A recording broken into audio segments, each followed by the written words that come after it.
कहते हैं, ईश्वर जब देते हैं तो छप्पड़ फाड़ के देते हैं, किंतु जब लेने पर आमदा हो जाते हैं, तब खाने का निवाला भी छीन लेते हैं।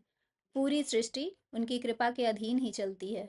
उनके चाहे बिना तो शरीर का एक रोंवा भी नहीं टूटता, लेकिन जब उनकी मर्जी हो तो सांस तक टूट जाती है।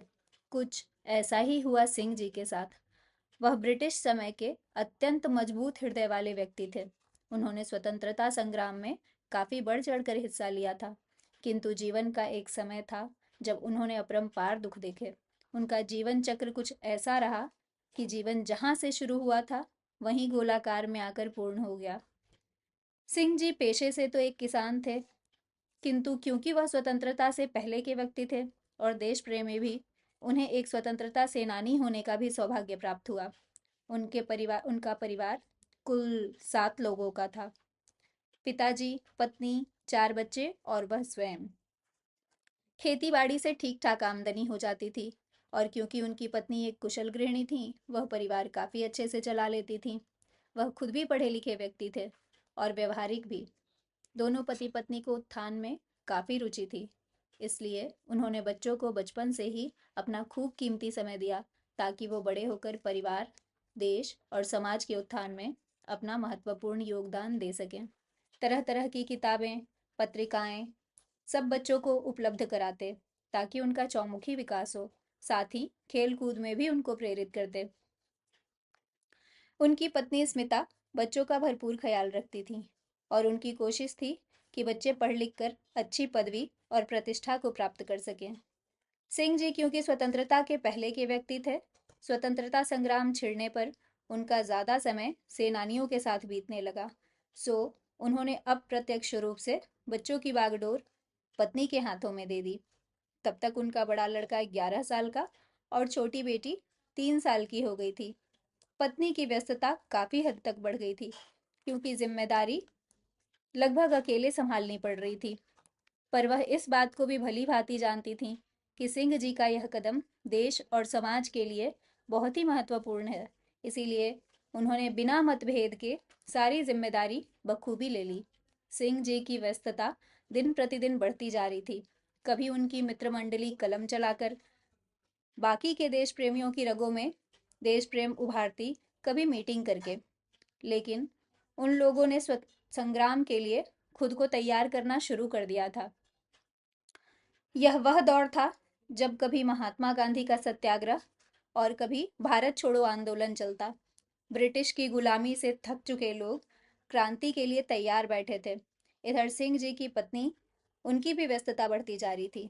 4 छोटे बच्चे, ससुर और आने जाने वाले लोग।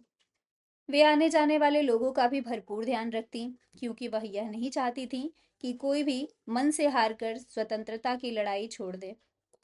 अचानक गांव में कॉलरा फैल गया। कुछ दिनों तक तो सिंह जी की पत्नी स्मिता की तपस्या की वजह से घर में सब कुछ ठीक ठाक रहा, पर महामारी तो महामारी होती है। धीरे धीरे उसने गांव के अलावा सिंह जी के परिवार को भी चपेट में लेना शुरू कर दिया। सबसे पहले तो सबसे छोटी बेटी को उल्टियां आनी शुरू हुई। ऐसा होते ही स्मिता समझ गई कि बीमारी ने घर के दरवाजे पर दस्तक दे दी है। अब यह समय पहले की तरह बिल्कुल नहीं रहने वाला। उन्होंने अपनी एड़ी चोटी का जोर लगा दिया।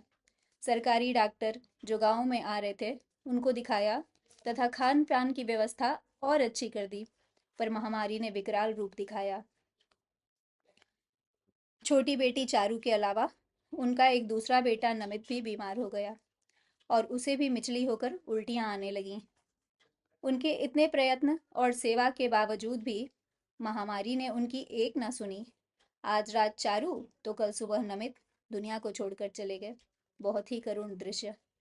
बेचारे सिंह जी और उनकी पत्नी अपनी बेटी चारू की अंतिम विदाई की तैयारियां पूरी भी नहीं कर पाए थे कि सुबह के समय नमित भी चला गया।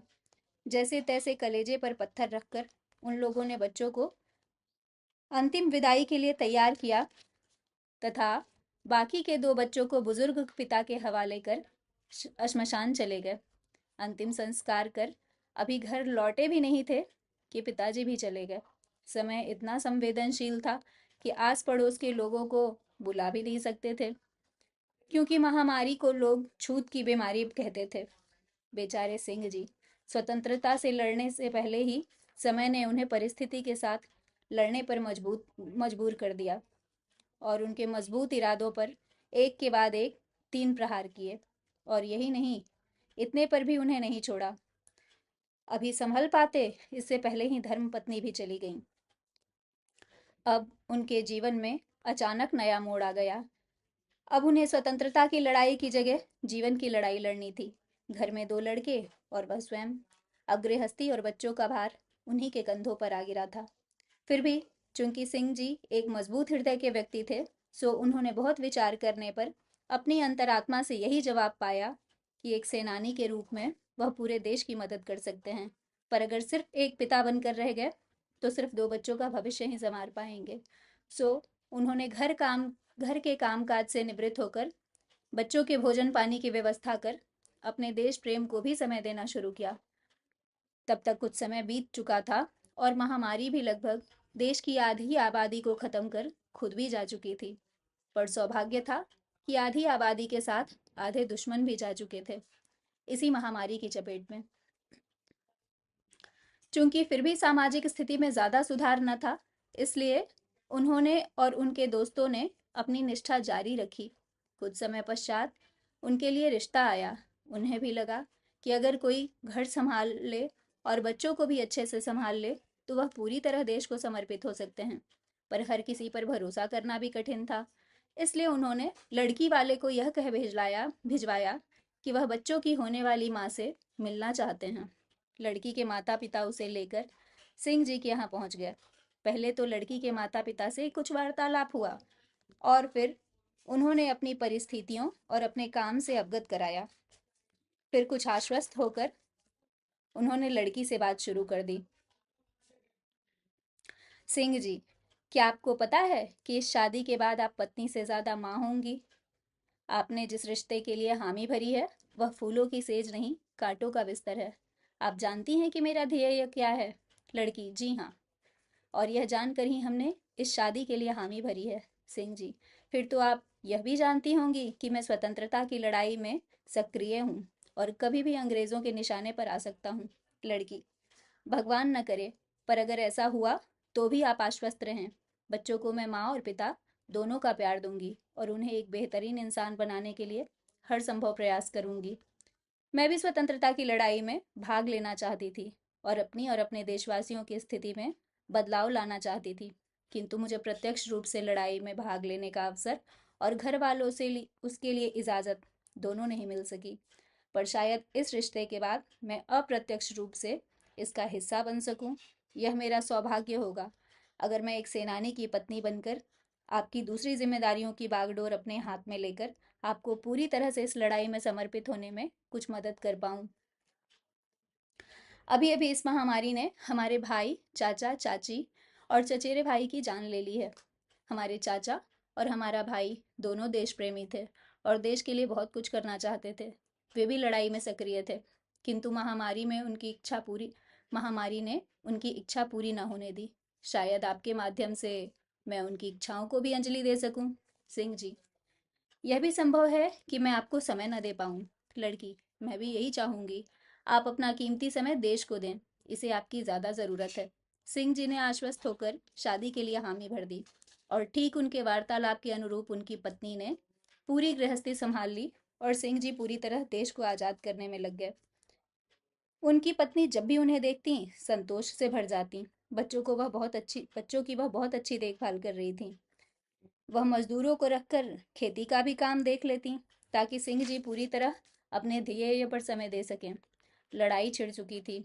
सिंह जी और उनके मित्रों की मेहनत रंग लाई। देश आजाद होने की कगार पर था। इस लड़ाई में उन्हें एक पांव में गोली लगने की वजह से वह लंगड़े हो गए थे, क्योंकि वह पैर काटना पड़ा था। पर उनकी पत्नी ने उन्हें तनिक भी एहसास न होने दिया। वह बच्चों के साथ सिंह जी का भी खूब ख्याल रखती और अंततः देश आजाद हुआ। सबने खुशियां मनाई और मंगल गाए। बालक भी कुछ बड़े हो गए थे, एक 16 बरस का और दूसरा 18 बरस का। एक दिन उनकी पत्नी मजदूरों और बड़े बेटे के साथ खेतों में काम कराने बाहर निकली थीं। तभी उन्हें और उनके बड़े बेटे को सांप ने काट लिया। गांव के ही डॉक्टर ने इलाज किया, किंतु सांप जहरीला था, सो इलाज का कुछ फायदा न हो सका। कुछ ही घंटों में दोनों माँ बेटे की मृत्यु हो गई। आज फिर 7 बरस बाद घर से दो लाशें निकल रही थीं। सिंह जी गहरी वेदना में थे। अंतिम संस्कार के बाद वह छोटे बेटे के साथ घर आए और आते ही बिस्तर पर गिर गए। उन्हें गहरी वेदना हो रही थी। पत्नी और बेटे के जाने का दुख अकाट्य था। उनके मस्तिष्क में बेटे का बचपन फिल्म की तरह घूमने लगा और पत्नी का समर्पण भी। आहत मन से उन्होंने विचार किया, शायद उनकी पत्नी न होती तो उन्होंने देश की लड़ाई में हिस्सा न लिया होता। पत्नी का त्याग उन्हें बहुत याद आने लगा। अभी वे लोग पूरी तरह आज़ादी की खुशियां भी न मना पाए थे कि पत्नी और बेटा दोनों ही चले गए दुनिया से आज़ाद होकर। एक बार फिर उनका जीवन उसी जगह आकर रुका जहां 7 साल पहले था। पत्नी और बेटे के जाने के बाद मन विचलित हो उठा। फिर भी उन्होंने अपने क्रांतिकारी मन को लड़ने के लिए तैयार किया। इस बार देश के लिए नहीं, अपने छोटे बेटे के भविष्य और अपनी बची हुई जिंदगी के लिए।